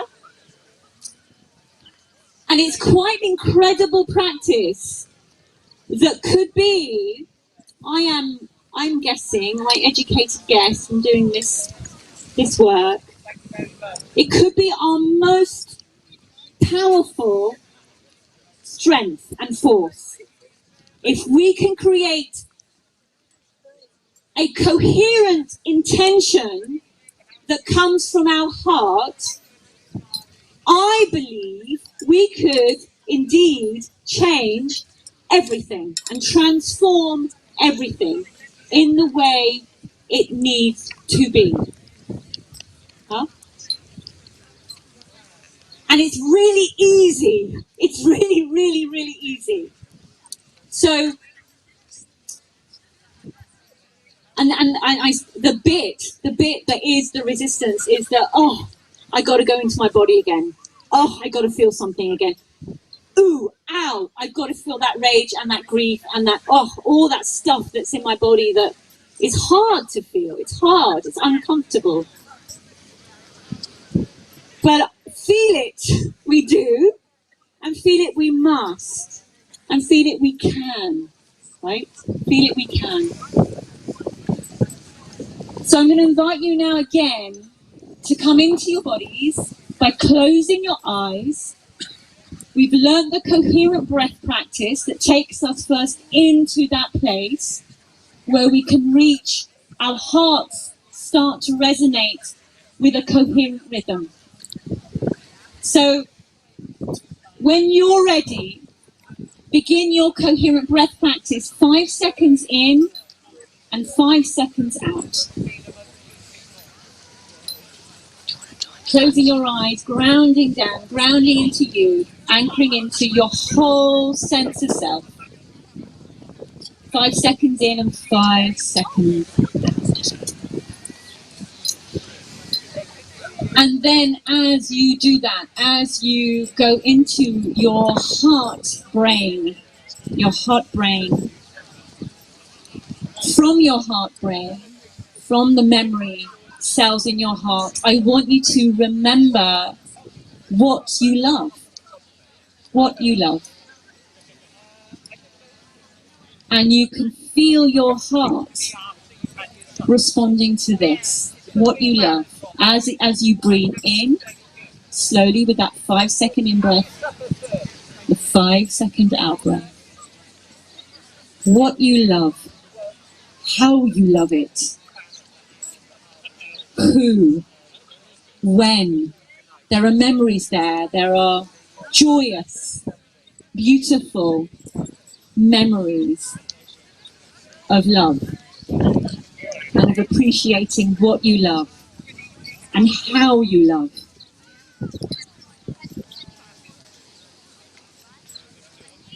There it is. It's just there. It's right there inside you.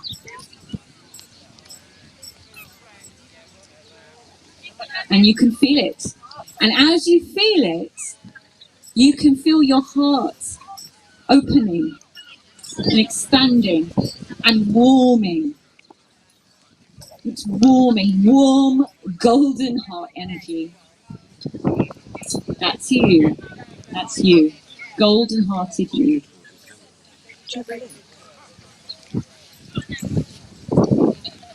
And that's it. 2 minutes. That's it. Right? It's really simple. It's really simple. And it's that work, it's heart coherence work that we can set our intentions from and start thinking from and start doing from and start acting from. Yeah? And that's the change. That's the change. That's it. Woo! Step 4. That was step 4. Wow, we've really grown in numbers, actually, since we started doing this. Thank you so much. So I'm just going to have a time check. We're halfway through this co-liberation experience together.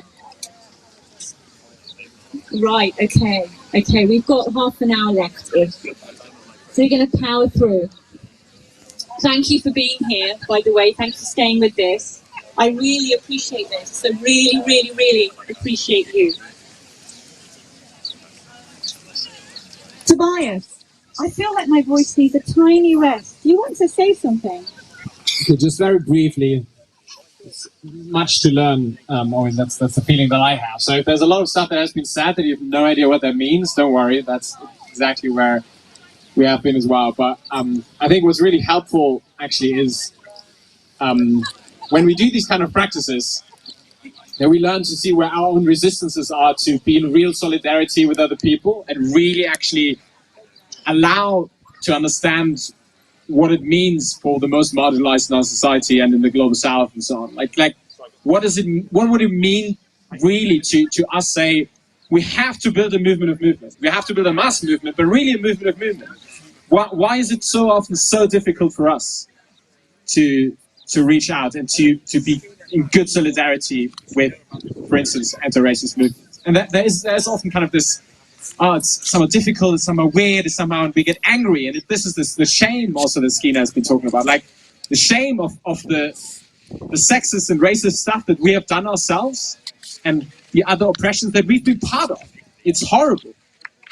But we need to confront it. And I think some of these practices really can help us to do that. So that we can step into allyship not from a point of, well, yeah, I support your cause because I guess it's nice. But we're here because it's our own skin in the game. Like if we don't manage that, we're not gonna face the climate and ecological emergency properly. And on a completely different note, we also have a credit card that has been found. Person's called Savage, so feel free to. Yeah, that's thank you.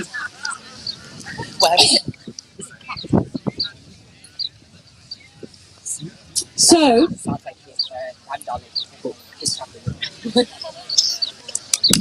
there's folks, I want to talk to you about mass mobilization, picking up on where Tobias was heading. Do we still want to be a mass movement? Yeah.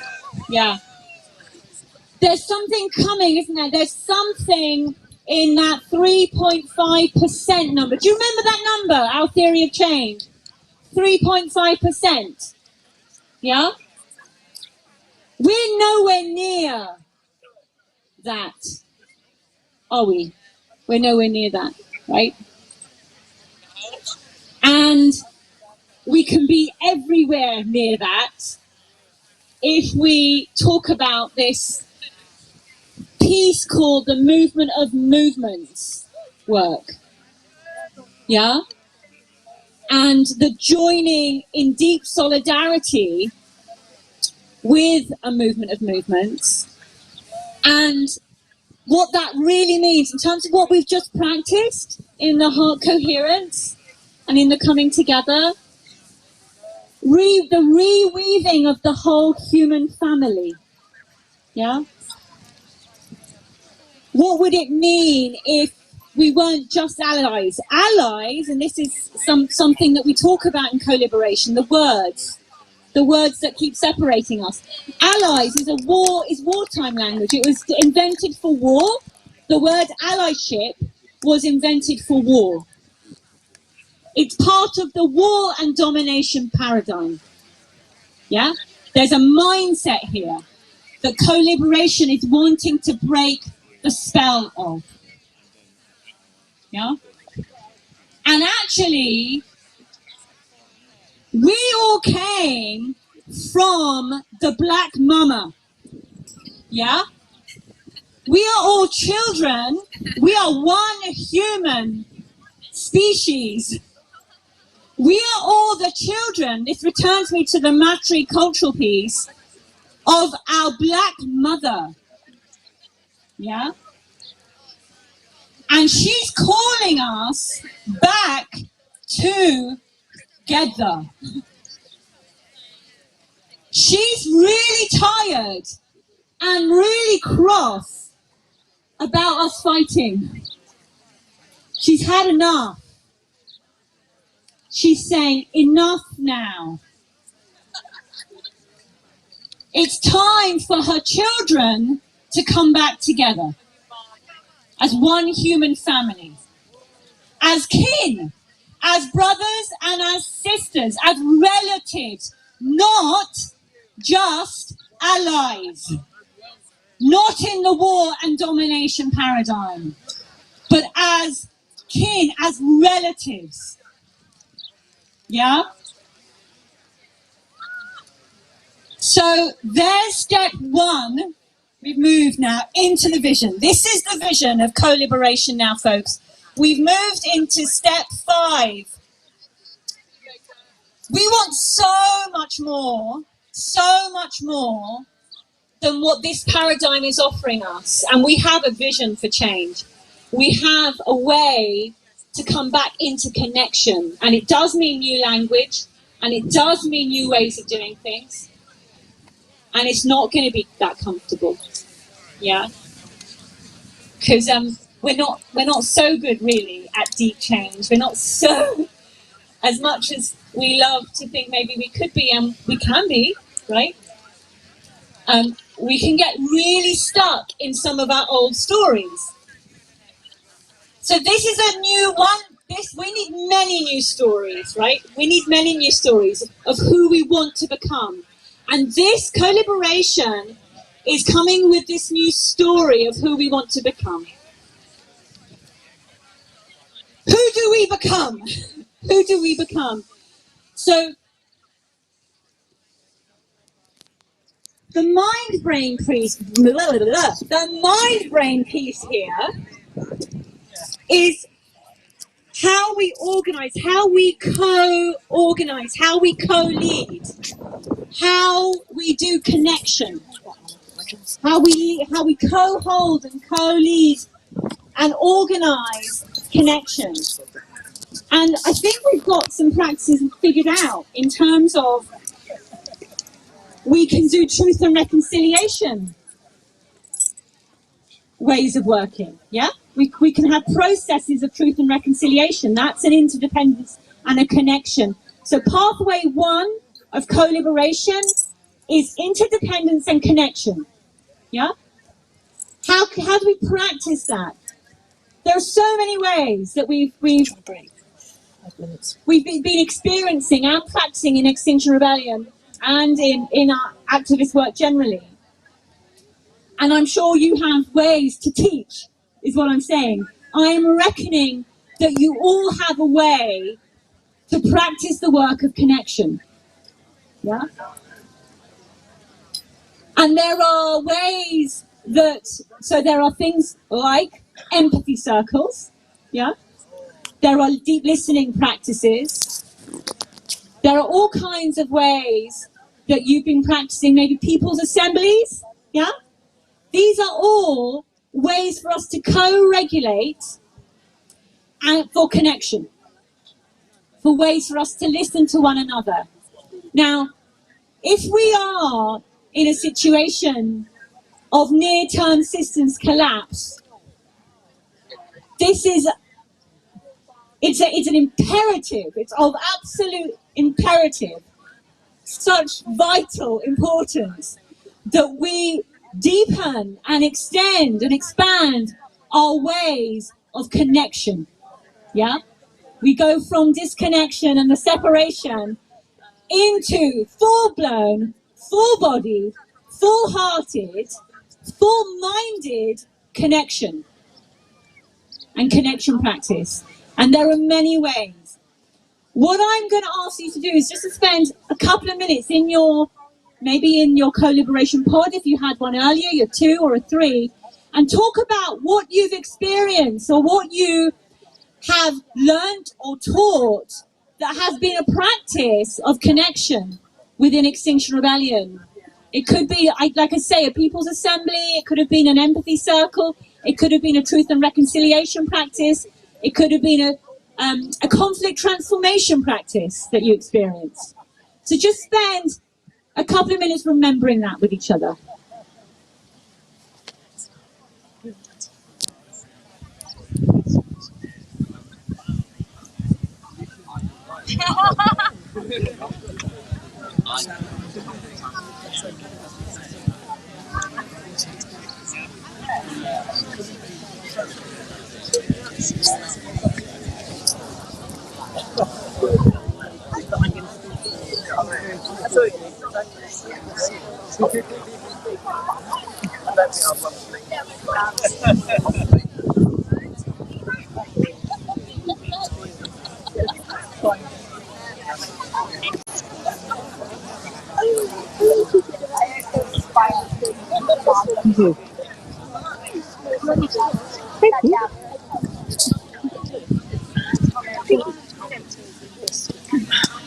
What would you like to talk about? Is this just live right now? Oh, okay, hello everybody.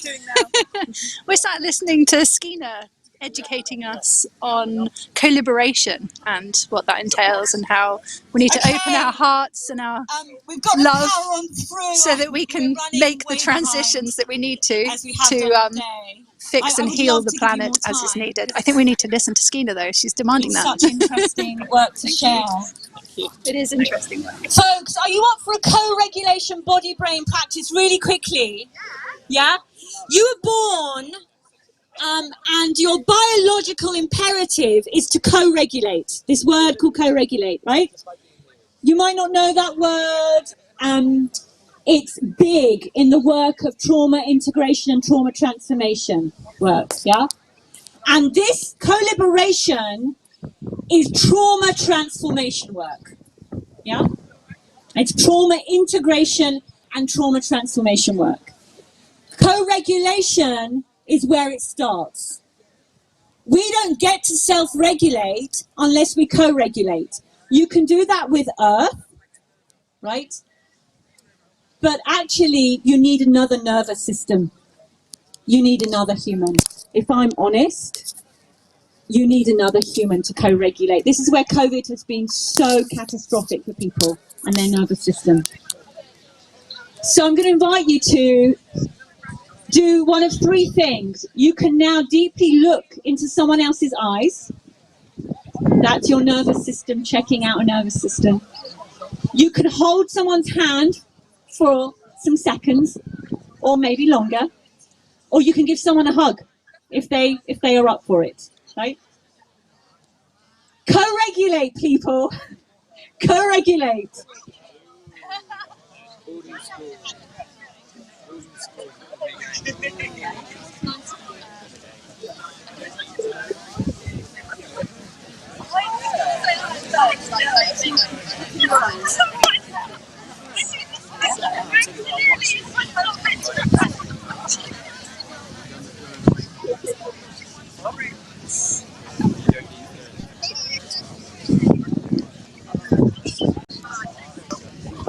Okay. I want. Okay.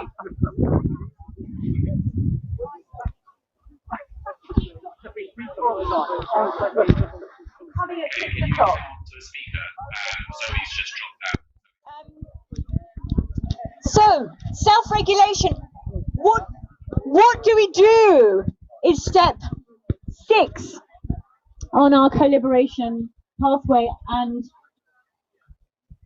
this is where some self-regulation. This is the work of pathway 2 of co-liberation is belonging. Belonging. So Maya Angelou said, co-regulating. When she was asked, you know, the two of us have been co-regulating together. Where do you belong? How was the experience for you? And it's a tough question, right? I'd like to say that where do I belong? Who do I belong to? He did really well. We've been co-regulating. He co-regulates like no one I've ever met. Yeah, you're very good at it, Fergus. You enjoyed it. And that feels to me like a place of great co-liberation, right? To belong everywhere and nowhere. It's fun. And somehow there's that sense of belonging to recapture for ourselves. Because in being displaced people, which we are all displaced people, right? We're all in this story around having to let go and let go of connection, let go of where we've come from. So I have to say this has been quite educational, about co-regulating, about just communicating by touch. There are aspects of that letting lots of different levels of really Extinction Rebellion. Our sense of belonging. We got the science, we got the spiritual. So we got the activism. There are. This is the power that I'm co-regulation, so excited about, because something new. There are so many practices that are available to us that we can make within. We can set up agreements for and group commitments for, which introduce self-regulation practices that help us to belong in ourselves, so we can belong everywhere and nowhere. When you belong to yourself, that's a pretty great state of affairs for your capacity to do and act and create, and the mothering instinct in you again as well of caring for others, right? So we talk a lot about how we care for one another. And there's also a lot of talk in the self-development field that sits in the paradigm that is, which is a consumerist, extractive paradigm, that talks about fixing the self. That it individualizes the work to say, hey, it's your issue. you need to sort yourself out. You need to go and pay and get some therapy. Yeah? I think we need to send her over to the G7 leaders. And sort get them some out. help. They need Not help. my problem. They need a lot of help. And isn't that sad? Isn't it sad? And we so need to let go of that to belong. We so need to let go of that. So pathway 2 is some really gorgeous ways and belonging practices of both mind and brain around self-regulation to once again belong to self. Yeah? And it's what we can do with this is that we can share this with each other. So it's not about us being alone and fixing ourselves and having to do some great self-development deep dive, right? But it's a sharing of practices in our communities, in our groups, in the work we do, where we self-regulate together. We self-regulate together. I can't take you through them because of time, but I want you to know that it's all available and that we're going to do this. We're going to, together, we're going to learn and teach these practices of self-regulation. It's so exciting, folks. Okay, moving. I've got to keep moving because people really want the music. And actually, this is great music, by the way. We want the music. Yay! You too? So, pathway 3, freedom. Yeah. Freedom. Oh my They flew goodness. in. Isn't Come on that a out. word for this moment and these times? Freedom. Now, we've spoken very much about freedom from across progressive politics. Do you want to keep your work experience? In activist circles, Just pan we around talk a and lot then zoom about in and out when you want. freedom from and freedom to. And co-liberation is saying there's freedom with. Yeah, he's hearing everything. There's maybe some unexplored territory that we are ready now to venture into. This is how you get people into live streaming. You just right? give it to them. Of freedom with. You're doing a great job. Thanks very much. Freedom with.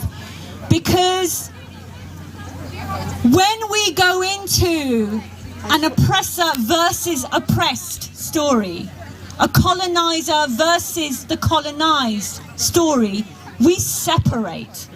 We separate. It is still true that the systems we are part of deliberately and systematically exclude the usually silenced voices of people, of humans, of colours and cultures, regularly silenced, of women, of people from different educational backgrounds, of people from different heritages, of people with a diversity of ways of thinking, of neurodiverse ways of thinking, of, I could go on and on, right? We've actually identified in intersectionality work, we know that there are many ways that we have been separated. And so it goes on, it's true, it's happening, it's part of an everyday experience for many of us. And yet, the bigger story around victim, persecutor, rescuer, there's a whole story in there about white saviorism and the whiteness paradigm and what that sets off in us in are we colonizer, are we colonized, are we oppressor, are we oppressed? Co-liberation is saying, okay, the freedom with comes from working with all that we are, and that actually, because we all operate in this paradigm of war and domination, we are all of it. All of us are all of it, right? And so there's some freedom with to find. And what we're looking at with Extinction Rebellion, it's our third demand, I think, that makes that an embodied and real piece in terms of the mind-brain piece is, okay, I have a request for you now, folks. I have a really important request. In the name of co-liberation, I want to request something of you. I want you to consider being part of organising people's and citizens' assemblies at every level in your communities. At every level. Because this is the work of staying together and creating freedom with. Yeah?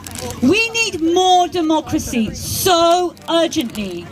What we're doing now is the squashing, there's less and less democracy.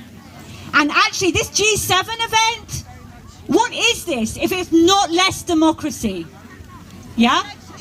Where we are right now, this is less democracy that we are here to say no to. We urgently need more democracy. You can organise citizens' assemblies in your local community and in every sphere of life. So if you're a plumber, there's a plumbing organisation that you're part of, or you're part of a plumbing WhatsApp thread. I don't know, right? Whatever you are, a nurse, a teacher, wherever you take your work into the world, however you take your work into the world, there's an assembly for you to organise. There's democracy for you to organise. That's how we do freedom with. Yeah? Please will you consider this work of staying together and organise and learn together how we do democracy and more democracy. That's my request to you, okay? We're nearly there. We're nearly there. So, freedom for... Oh. Okay. So, freedom, this incredible step towards more democracy and freedom with, ends us in the fourth place of co-liberation. There are 4 intersecting pathways of co-liberation. The fourth pathway is power. Power. Power with again. So this is my first foray into live streaming, and I thought I'd just show you some of the food that's been cooked for thousands of years and that's been served at the moment. So I'm just going to come in. There's all these lovely cooks, and it's a whole range of foods here. There's some herbs. Hi cooks, what's on the menu today? What was in the menu before? Better to ask. She is the one that knows everything that was there. Okay, all right. We got some salads and some greens, and also some like huge amounts of tangine and couscous. And so there was a mammoth operation up in the kitchen, up on the campsite earlier on today, and look, these are all the hungry people who are queuing up. So there's quite an operation going on here to organise for the G7. So it's not just Carbis Bay that's got the logistics under control. It's also going on here in St Ives on the island. And so everyone's sitting down, waiting for a bit of music to start, and just listening to the final parts of Skeena explaining why co-liberation actually requires more democracy and better democracy. And she's just finishing up on the stage at the moment. So I'll just take you back over there. Way of knowing that everyone else in the world, yeah, we've decided that we know better, and we know more. We've got it covered. Knowing, we've got it covered. So Andrew, Andrew, the decolonisation process that we want to be a part of, that is co-liberation, is saying, let's have a look at the many ways of making meaning and of knowing, including not knowing. That's a power as well. To really become our most powerful selves. Our most powerful selves. Because we can. In that, are reparations, the work of reparations, right? There are lots of just walking over to the other side of the stage as the bay, and then out in the middle of the bay got the symbol of power, and out there we've got one of the UK's warships, absolutely huge, and also bobbing about in the bay today there were some very interesting small-scale boats as well running around the bay earlier on. Just keeping an eye on Carbis Bay. Can't see it from here, it's hidden behind the little inlet over there. So, and it's quite interesting, the G7 leaders are there discussing the various issues. It's going to be COVID, it's going to be on the agenda, it's going to be tax and how we actually look at regulating some of those huge corporations that have grown up over the last 10 years or so. And then also going to be talking about COP26, COP15, and those, although they're probably not using the language, but how we're going to stop damaging the earth systems that we all rely upon. And what I would hope would be on the agenda is how we actually start some earth systems repair. Anyway, talking about repair, co-liberation, repair of our own societies, just take you back to Skeena now. Suddenly goes, oh, something, I'm part of something much greater than me and my way of knowing. Yeah? Power, co-liberation, connection, belonging, freedom, power. I'm going to end with this from Paulo Freire, The Pedagogy of the Oppressed. We cannot say that someone liberates someone else, nor yet that someone liberated himself, but rather that human beings in communion liberate each other. Thank you. Thank you, thank you, thank you, thank you so much from my heart and from our collective hearts. Please get in touch with us if you want to join the co-liberation team and the work and the scheme of work. There's so much to do. I'm going to put it on the Telegram chat channel. You'll see our email. But also, please, if anything touches you, because there are 4 pathways and you can start, when you get back home, when you've had your rest, you can start the work of co-liberation in your groups, in your affinity groups, in your communities, the work of staying together for whatever comes. Please start that work. And for help and support, we're here. We're going to do this. Thank you so much. Woo! Yeah. So Skinner's just finished up, and if you're interested in co-liberation, it's an offer to get in touch there. Where's that? Is that? Vlad? Hi everyone, we're running rather late today, so we're going to have some music from, I hope I say this right, Train de Sonze. Is that right? 11 o'clock train? It's close enough. Yeah. Half an hour of music, well, so I'm going to wrap up. And then after that we're going to have an hour for the People's Assembly. Thanks very much. Yeah, I think we wrap up. What do you think? It's we need a little bit of a break to have some food, and then we can catch up with the next bit. Yeah, okay. I'll do a selfie with my apprentice. Here we go. Wave. You get a wave as well. You wave, Laura. There we go. Wave as well. Fergus's crew. So yeah, we're gonna wrap up now. It's been quite a long stream, and big shout out to everybody who's been doing camera work today and second camera work, and we got some new our new apprentice did a fantastic job. Yeah, great speeches, very inspirational as always.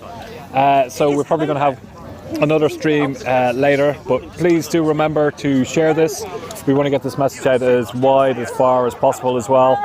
And also, you know, if you've been inspired by any of this and you're not part of Extinction Rebellion, you can join a local group. Just go and Google extinctionrebellion.co.uk and there'll be a member section there, and you click on it, you put your name, address and your postcode in, and they'll put you in contact with a local group, and somebody will get in contact with you. You know, you don't have to go out and glue yourself to a door and get arrested. There's lots of different things you can do to actually support the movement. We need everybody collectively to get involved. As you just heard from the speeches just there, we're all in this together. So please do what you can. We've got the G7 that's kicking off there behind us. Just got it literally over there where we were earlier. We've still got lots of ships in the harbour. But yeah, we've got 2 more days as well of stuff happening Saturday and Sunday. So we're going to go to Falmouth tomorrow. Great, more activities. So stay tuned and we'll catch you later. Thanks.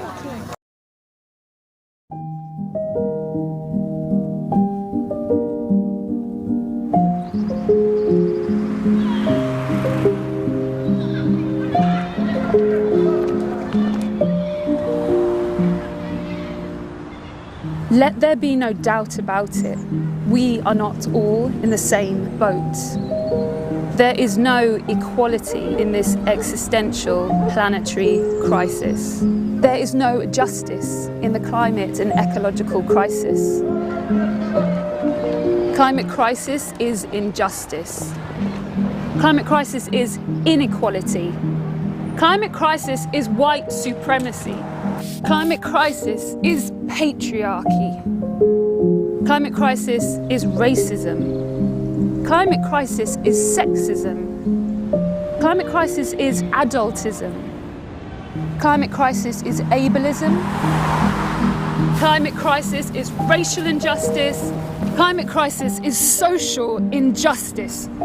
Climate chaos divides us between the haves and have-nots, between the rich and poor, between the black and white, between the disabled and able-bodied, between the privileged and underprivileged. There is no unity in the climate and ecological crisis.